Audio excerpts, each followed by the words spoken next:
Late August 1944. Northern France. The morning air hangs low over a hedgerow-lined road, heavy with dust and exhaust. Somewhere beyond the trees, engines grow louder, not deep and deliberate like a panther, but higher-pitched, faster, closer. A German Panzer crew waits in concealment.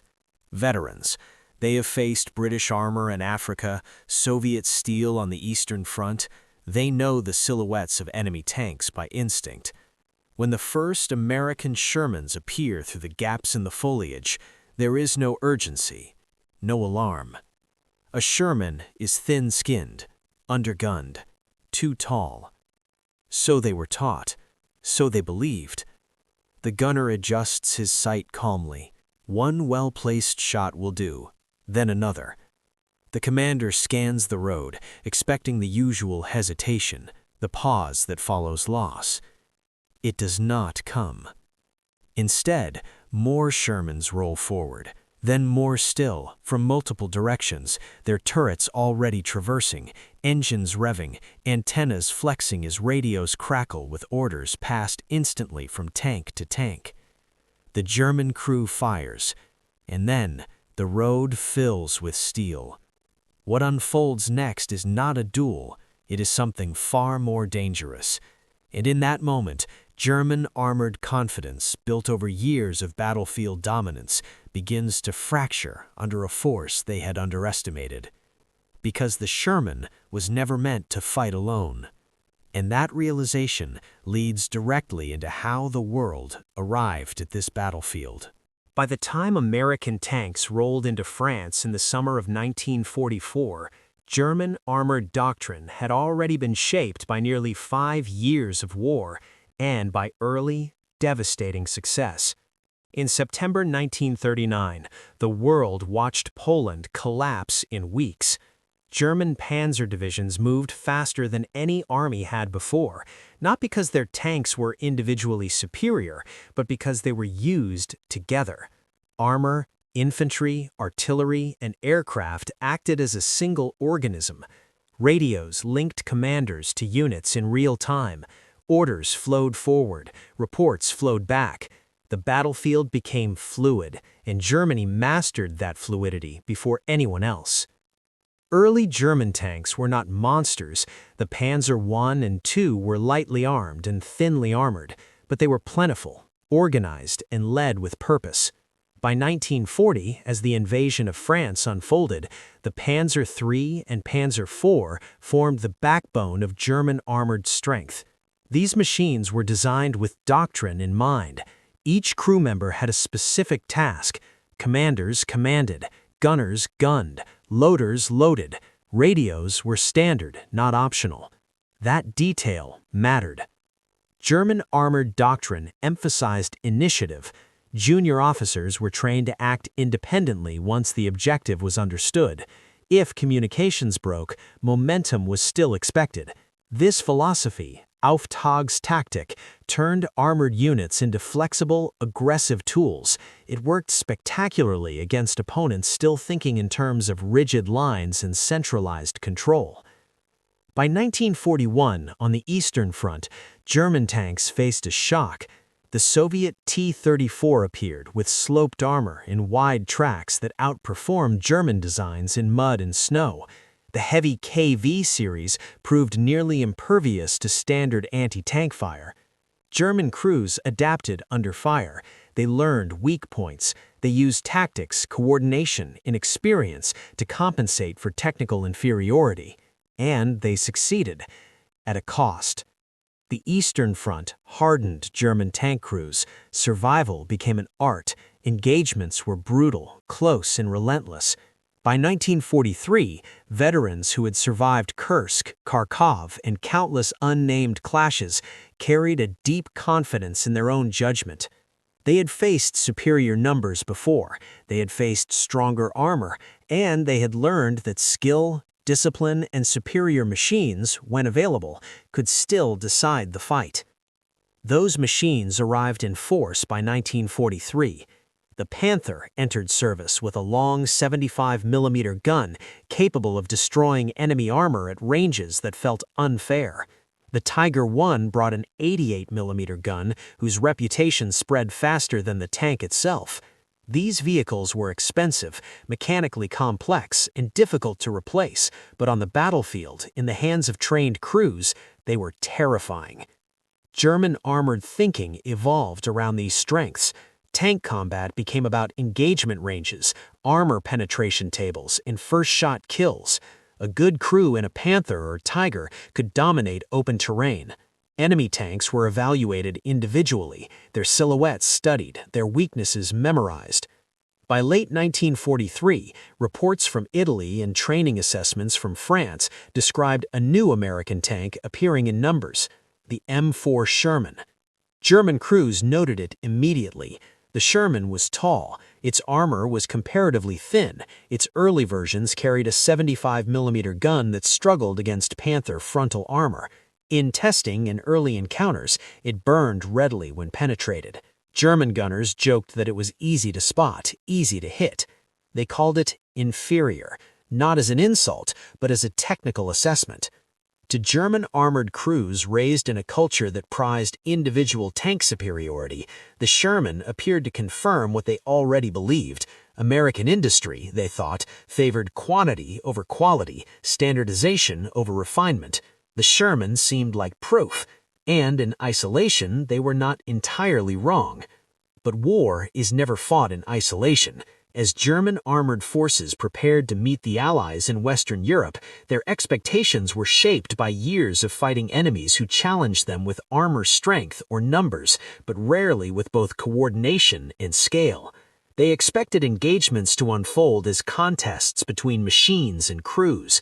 They did not yet understand that they were about to face an army fighting a fundamentally different kind of armored war, one that would not test German tanks individually, but exhaust them collectively. And that difference began far from the battlefield, across an ocean, inside factories that never heard gunfire. While German armored doctrine was forged in rapid campaigns and brutal adaptation, American doctrine was shaped by distance, industry, and time. The United States entered the war late, but not unprepared. Long before American soldiers landed in North Africa or Europe, planners in Washington were already thinking in systems, not just tanks, but how tanks would be built, shipped, fueled, repaired, crewed, and replaced continuously. The M4 Sherman was born from that mindset. American designers did not set out to build the most heavily armored tank on the battlefield. They aimed to build a tank that could be produced quickly, maintained easily, and used by crews with limited combat experience. Reliability mattered more than raw power. Interchangeable parts mattered more than perfect armor geometry. If a tank broke down, it had to be fixed in the field. If it was destroyed, another had to arrive without delay. By 1942, the Sherman entered mass production. Factories in Detroit, Chicago, and across the Midwest worked around the clock. Different manufacturers built the same tank to the same standard. By war's end, nearly 50,000 Shermans would be produced, more than all German tank types combined. The design reflected compromise. The Sherman's armor was sufficient against most early war threats, but it was not meant to trade shots with heavy tanks head-on. Its 75mm gun was effective against infantry, fortifications, and lighter vehicles. Later variants improved firepower, but even then, American doctrine did not expect Shermans to seek tank duels as a first option. Instead, they were to fight as part of a combined force. American armored divisions were structured differently from German Panzer divisions. They emphasized flexibility and mutual support. Infantry rode alongside tanks. Engineers followed closely. Artillery stood ready to respond within minutes, and overhead, Allied aircraft dominated the sky. But the most underestimated feature of the Sherman was not its gun or its engine. It was its radio. Every Sherman carried one, not just for commanders, but integrated into daily operation. Crews trained with radios from the beginning. Orders were brief, clear, immediate. Tank commanders could talk to each other, to infantry leaders, and to higher command without leaving their vehicles. This transformed how American units fought. When a Sherman was knocked out, the loss was reported instantly. Nearby units adjusted, flanks were covered, artillery was called in, smoke was deployed, new orders arrived while engines were still running. German tanks had radios too, but by 1944, shortages and battlefield attrition meant that not every vehicle was reliably equipped, especially in depleted units. More importantly, German doctrine assumed fewer vehicles acting with greater individual autonomy. American doctrine assumed constant communication among many vehicles acting together. Training reflected this reality. American tank crews were often younger and less experienced than German counterparts. Many had never fired a shot in anger before landing in Europe, but they trained repeatedly in coordination, movement drills, radio procedures, reaction to ambush.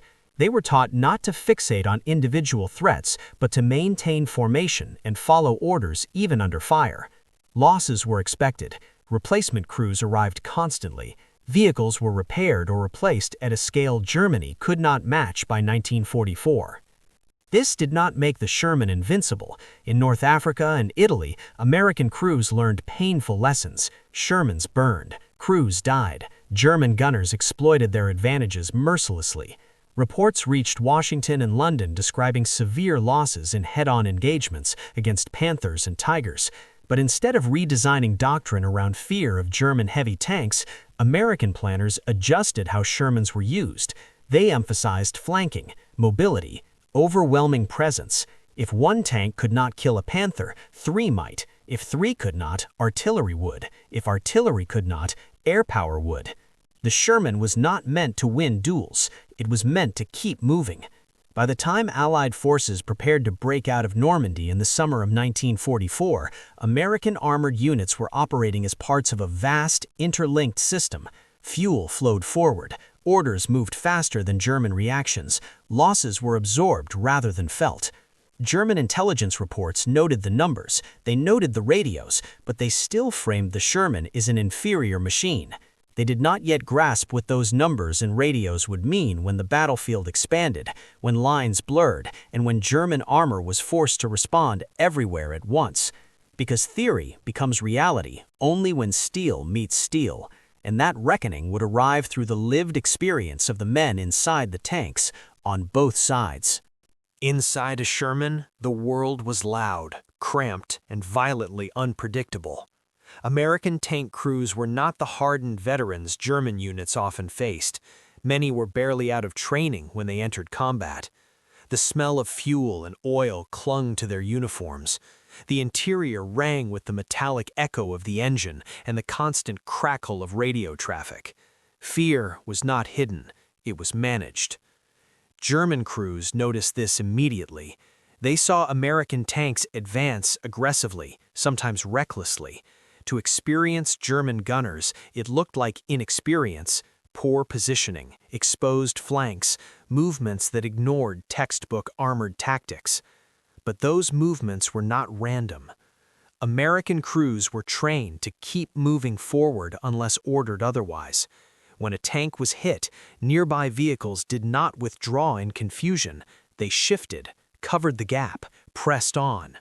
Replacement tanks often arrived within hours, crewed by men who accepted that survival depended on staying with the formation, not retreating alone.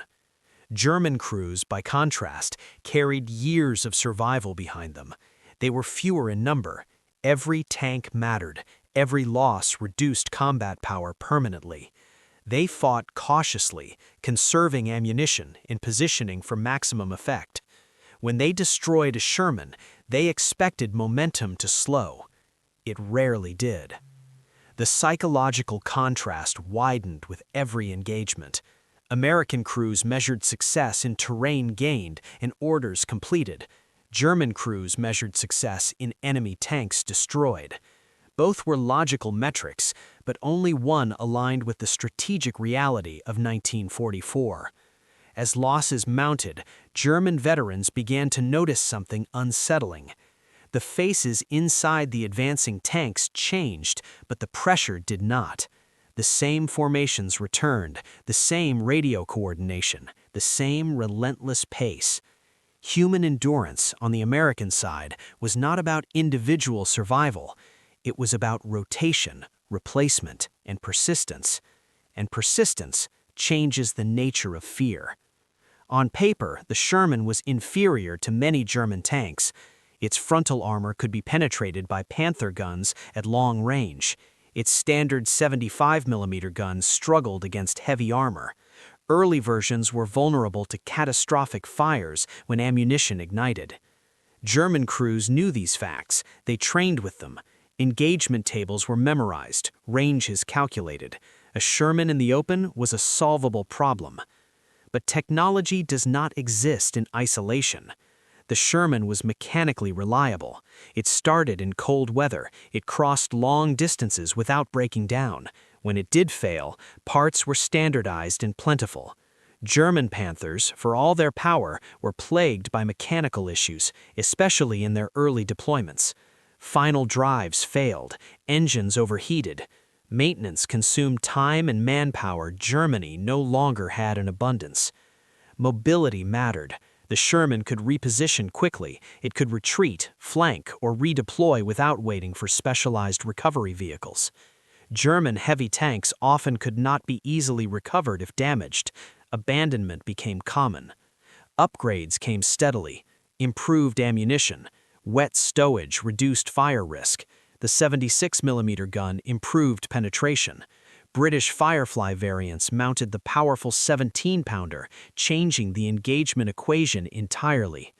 German crews began to encounter Shermans that could kill them at ranges once considered safe. The Sherman's true technological advantage, however, remained invisible. Radios allowed units to fight as a network. A tank was not just a gun platform, it was a sensor. Spotting an enemy meant transmitting information instantly. Fire was coordinated. Targets were shared.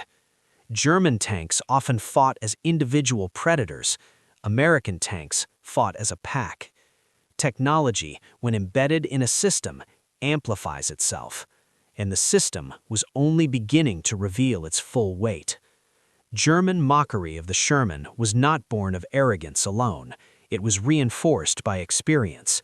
In early encounters, German gunners destroyed Shermans with efficiency. Reports praised the ease of penetration.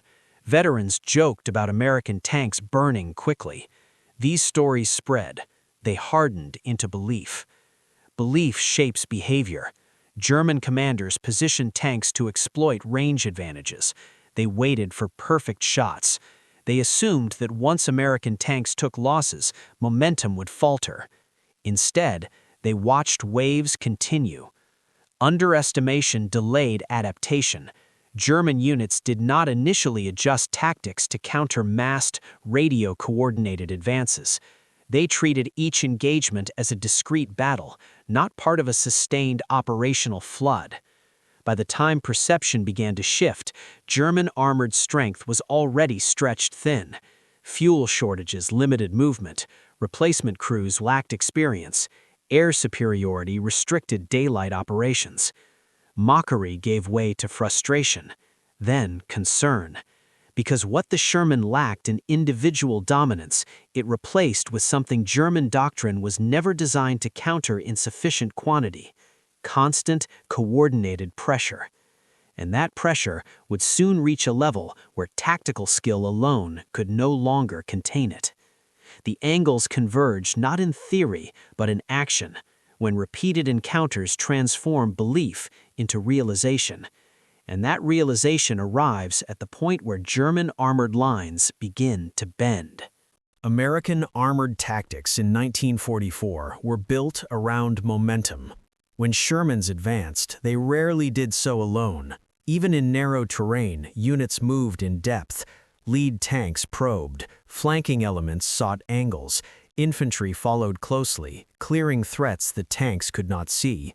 When resistance stiffened, the response was not hesitation, but expansion. More units committed, more axes of advance opened. German tanks, trained for deliberate engagement, struggled against this fluidity. A Panther positioned to dominate one road might suddenly find its flanks threatened by Shermans appearing through hedgerows or villages. Even if it destroyed several, the remaining tanks maneuvered, marking its position, calling for support. Smoke became a weapon. American units deployed it liberally, obscuring German optics and forcing repositioning. Artillery, tightly integrated with armored units, responded quickly. German tanks were pinned, suppressed, or forced to withdraw without being destroyed. The goal was not always annihilation, it was displacement. Each time a German tank was forced to move, it risked breakdown. Each reposition burned fuel Germany could not replace. Each delay bought time for additional American units to arrive. Pressure accumulated, not through brilliance, but through persistence. Radios reshaped the battlefield in ways German doctrine had once pioneered, but now struggled to match. American tank commanders operated in constant communication. A platoon leader could redirect movement instantly. Battalion commanders tracked engagements in real time. When a German tank was spotted, its coordinates spread rapidly across the net.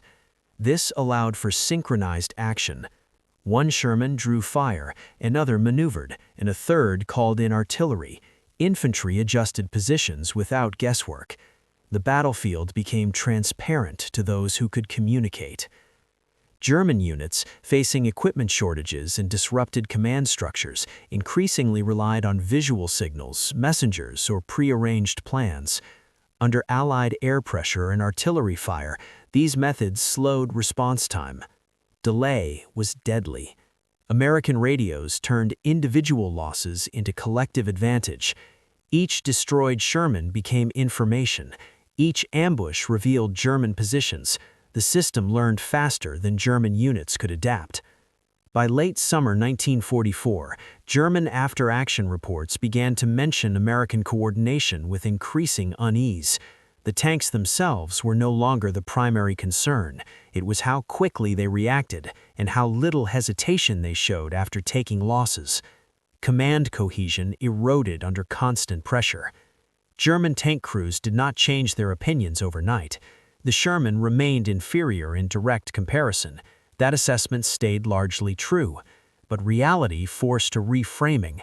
The threat was no longer the individual American tank. It was the cumulative effect of many acting together, supported by overwhelming resources. Reports from France described engagements where German units destroyed dozens of Shermans, only to be forced back regardless. Fuel shortages prevented pursuit. Air attacks punished movement. Repairs lagged behind losses. German commanders began to warn that enemy armor could not be stopped by tank kills alone. They emphasized delaying actions, ambushes, and withdrawals, tactics that conceded ground by necessity. The psychological shift was profound. German crews, once hunters, became defenders. They waited for attacks they could hear coming long before they could see them. Engine noise multiplied, radio chatter filled the air, antennas appeared everywhere. Mockery disappeared. What replaced it was recognition, too late to reverse the strategic imbalance. The Sherman, as a machine, remained flawed, but as part of an industrial and operational system, it had become unstoppable. And systems do not break all at once. They fail at a specific moment when accumulated pressure exceeds the ability to respond. That moment was approaching. The angles collapse into a single reality on the battlefield, where theory dissolves under fire and the war reaches a decisive point. July 1944. Normandy. The Bocage country does not favor tanks. Thick hedgerows rise like walls. Narrow lanes funnel movement. Visibility is measured in meters, not kilometers. For German defenders, it is ideal terrain, perfect for ambush, for short-range kills, for forcing American armor into predictable paths. German tank crews wait patiently. Panthers and Panzer IVs sit hull down behind hedges. Tigers anchor key roads. Infantry with anti-tank weapons hide in the shadows. The plan is simple. Destroy the lead Shermans, block the road, and bleed the advance until it stops. At first, it works. Shermans are hit at close range, turrets are blown apart, crews bail out or are lost inside burning hulls. German gunners count kills. They report success. The Bocage claims American tanks one by one. But the advance does not stop. American units respond not with retreat, but adaptation. Engineers fit tanks with hedgerow cutters, crude steel prongs welded onto the hulls. Shermans begin punching through hedges instead of funneling down roads. New angles of approach appear overnight. Radio traffic intensifies. Units report breakthroughs. Gaps are exploited immediately. German positions that were secure at dawn are threatened by afternoon. The battlefield expands. On July 25th, Operation Cobra begins. Allied aircraft pound German lines with overwhelming force. Roads, command posts, and armored reserves are shattered from the air. Survivors emerge disoriented. Communications are disrupted. When American armor advances, it does so into a defense already weakened. Shermans roll forward in depth, not in isolated thrusts, but across a widening front. German tanks engage, destroy, reposition, only to find new threats emerging from unexpected directions. Every engagement becomes part of a larger pattern. A Panther might destroy 3 Shermans, then be forced to withdraw under artillery fire. A Tiger might hold a road for hours, then be bypassed entirely. American commanders do not fixate on destroying every enemy tank. They push around them, past them. By late July, the German line begins to stretch thin. Reserves are committed piecemeal. Fuel shortages limit counterattacks. Air superiority makes daylight movement hazardous. German tank crews begin to feel it. Not defeat, but exhaustion. Every time they stop one thrust, another appears. Every radio call brings new orders, new crises, new threats. The Shermans' numbers become impossible to ignore. Losses that would cripple a German unit are absorbed without pause by American formations. Replacement tanks arrive almost as quickly as destroyed ones are reported. Crews rotate. The advance continues. What German doctrine had never accounted for now becomes undeniable. The battlefield is no longer a series of duels. It is a test of endurance, and Germany is running out of time. This pressure does not culminate in a single explosion, but in a cascade, one breakthrough feeding the next. And that cascade reaches its decisive point as German armored cohesion begins to collapse entirely. Early August 1944. The German front in Normandy is no longer a line. It is a series of ruptures held together by orders, habit, and hope. Units that once maneuvered as divisions now fight as fragments. Tank crews receive commands that contradict each other or arrive too late to matter. American armored columns exploit this disintegration with relentless speed. Sherman surge through gaps opened by Operation Cobra, fanning out into the French interior. Roads once dominated by German armor are flooded with American vehicles, tanks, half-tracks, trucks, artillery, moving continuously. Radios bind them together, allowing commanders to redirect entire formations in minutes. German attempts at counterattack falter. Panther battalions redeploy only to be intercepted by airstrikes. Tigers arrive late, low on fuel, and are forced into defensive roles. When they fire, they kill, but when they stop, they are bypassed. American armor flows around strong points like water, isolating them. The German High Command issues increasingly desperate orders: hold ground, counterattack immediately, withdraw only with permission. These directives clash with battlefield reality. Communications break down, units act on partial information. Tank crews sense the shift before it is officially acknowledged. Where once they chose engagements, now engagements choose them. Engines idle as fuel is conserved. Ammunition is counted carefully. Recovery vehicles are scarce. Damaged tanks are abandoned, not because they are destroyed, but because they cannot be moved. The encirclement at Falaise becomes inevitable. As American and Allied forces close the gap, Shermans play a critical role, not by annihilating armor outright, but by sealing exits, blocking roads, and maintaining pressure. Every hour matters. Every delay costs Germany men and machines it cannot replace. German columns attempting to escape are harassed continuously. Shermans appear at crossroads, supported by artillery and infantry. Radios allow rapid concentration of force. A single report of movement triggers immediate response. Inside the pocket, German tank crews fight their way out or destroy their own vehicles to prevent capture. The psychological toll is immense. Years of confidence erode in days. By mid-August, the German armored force in Normandy is shattered, not because the Sherman proved superior in the direct contest, but because it never fought alone.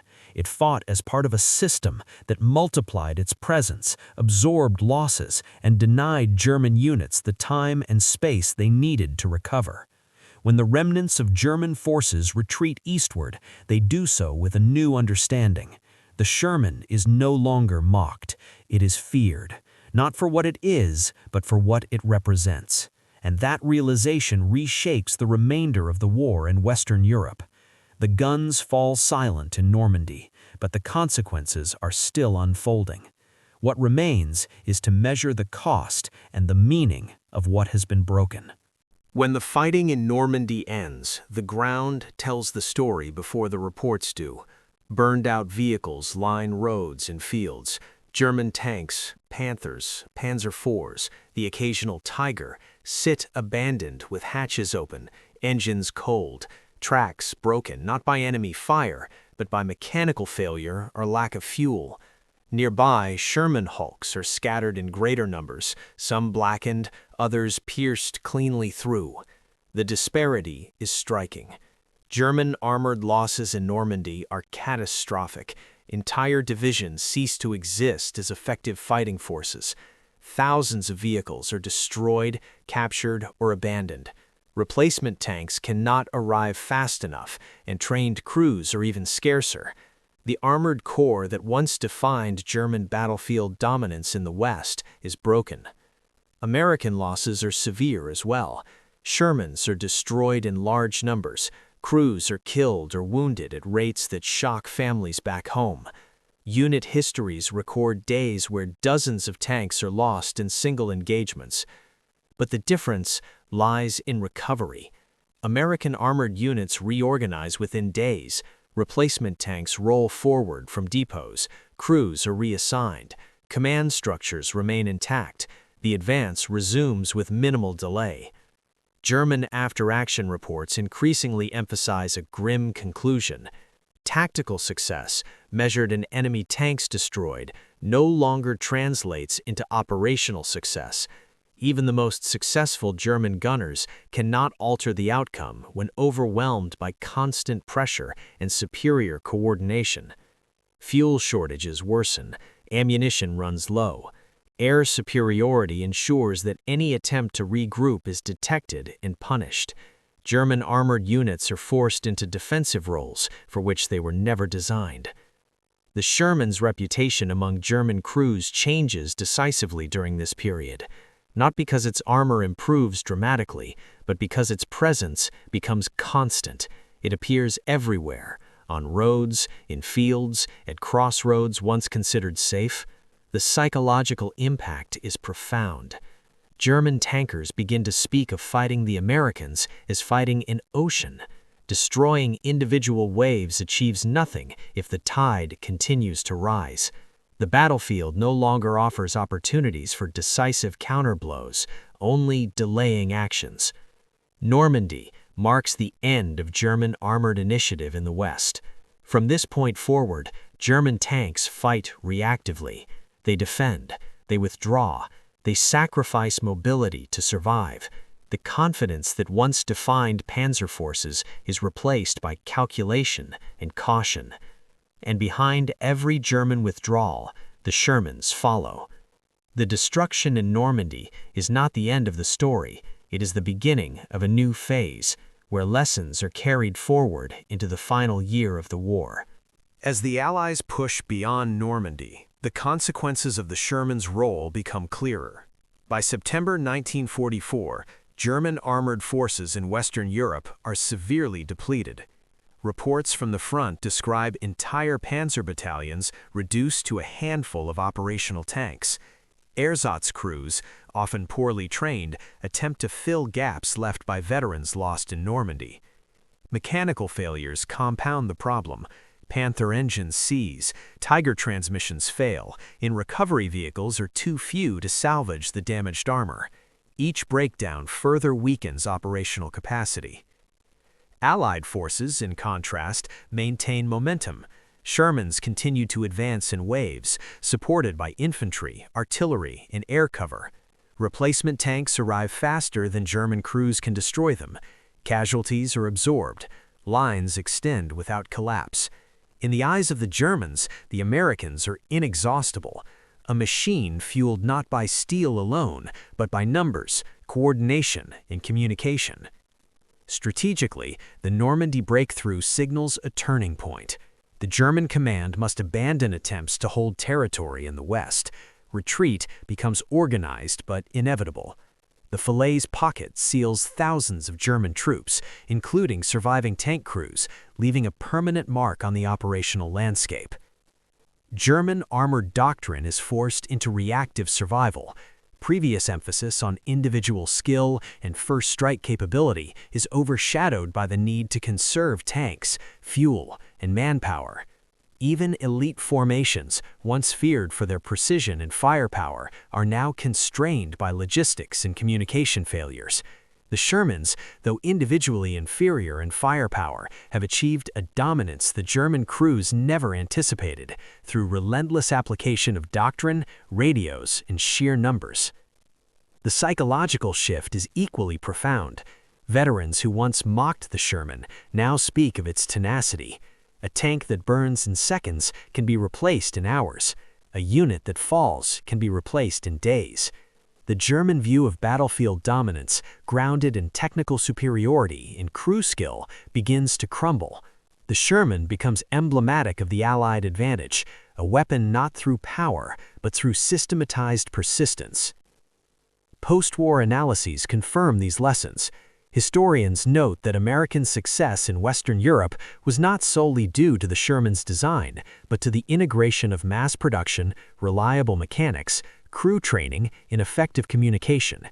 German tank commanders, once confident in their technical supremacy, were repeatedly confronted by an armored force that refused to be defeated in conventional terms. By late 1944, the Sherman's reputation has evolved from contemptuous mockery to grudging respect. It is understood not as the best tank in a duel, but as the centerpiece of a machine that overwhelms through coordination, adaptability, and endurance. A tank that embodies the full weight of American industrial and operational power. The battlefield of Normandy is silent now, but the lesson is clear. When numbers, training, and communication converge, even the most elite enemy armor can be rendered ineffective. The story of the Sherman in Normandy is not one of raw power. It is a story of systems, persistence, and coordination. German crews entered battle expecting to dominate through skill, experience, and technical superiority. They measured tanks individually. They valued first strikes, precision, and the ability to survive against equal or stronger foes. For years, this philosophy had won battles, shaped reputations, and defined armored warfare. Yet in the fields and hedgerows of France, that philosophy collided with something different. The Sherman, lightly armored, mechanically simple, individually unremarkable, fought as part of a vast, interconnected network. Radios carried orders instantly, units rotated seamlessly, losses were absorbed. Numbers mattered as much as firepower. The lesson is both tactical and human. In warfare, the sum of coordinated action can outweigh individual superiority. A tank crew's courage, a gunner's skill, and a commander's judgment are decisive, but only when integrated into a system that amplifies them. Without communication, replacement, and persistence, even the most fearsome machine cannot sustain its effect. Normandy demonstrated that modern war is not measured in single duels or isolated heroics. It is measured in the endurance of a force, the speed of its decision-making, in the resilience of its infrastructure. The Sherman became a symbol of that reality, not a singular titan, but a relentless wave that reshaped the battlefield simply by continuing to advance. In the end, the story of the Sherman and the German armored response is a story of adaptation in perception. Machines, doctrine, and people intersect. Confidence and mockery give way to respect and fear. Numbers, technology, and communication can overturn expectations built over years of experience. And perhaps the quietest truth of all is this: victory in war often belongs less to the strongest and more to the system that refuses to stop moving.